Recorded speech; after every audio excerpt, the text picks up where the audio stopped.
What if I told you that a bottle of rosé wine could single-handedly destroy a $100 million Netflix deal?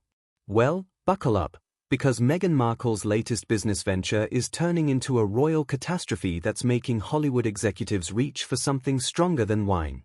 Picture this, you're Meghan Markle. You've got a massive Netflix deal, global recognition, and endless opportunities. So naturally, you decide to launch a rosé wine? Here's where things get juicy. Meghan's Napa Valley Rosé was supposed to be the next big thing, capturing the essence of sun-drenched outdoor moments. Sounds fancy, right? Well, apparently not fancy enough for actual customers. A Netflix insider just dropped some serious tea, or should I say wine, revealing that the wine isn't selling and there's no great demand whatsoever. Ouch. That's got to sting more than a cheap bottle of $2 chuck. But wait, didn't Meghan claim her wine sold out in just 1 hour? Hold your horses, because this is where the story gets really interesting. That same insider threw some serious shade, explaining it was such a tiny batch that even Meghan's friends might not have gotten one. We're talking only your mom bought it levels of exclusive here. When your product launch is smaller than a high school bake sale, maybe don't celebrate too hard. Here's the thing about Hollywood, it's brutal, and right now, it's giving Meghan and Harry the ultimate cold shoulder treatment. The insider didn't hold back. No one in Hollywood rates them anymore or wants to be around them, especially her. That's not just industry gossip, that's career death. In a town where your last project determines your next invitation, being persona non grata is like having a scarlet letter permanently tattooed on your forehead. You know what's telling?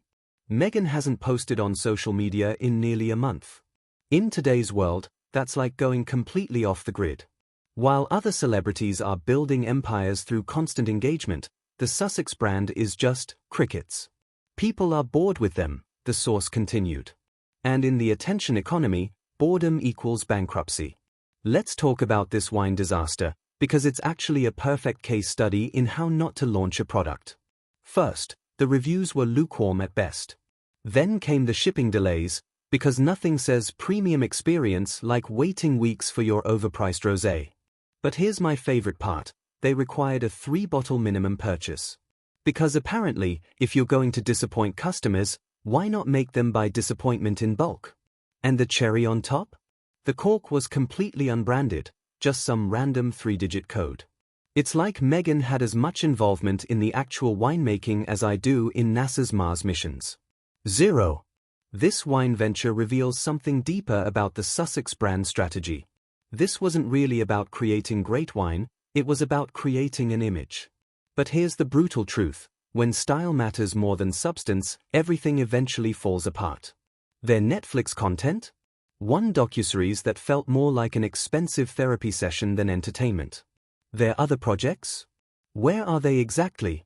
Now, I'm not saying correlation equals causation, but there might be a connection between alleged diva behavior and bombing business ventures.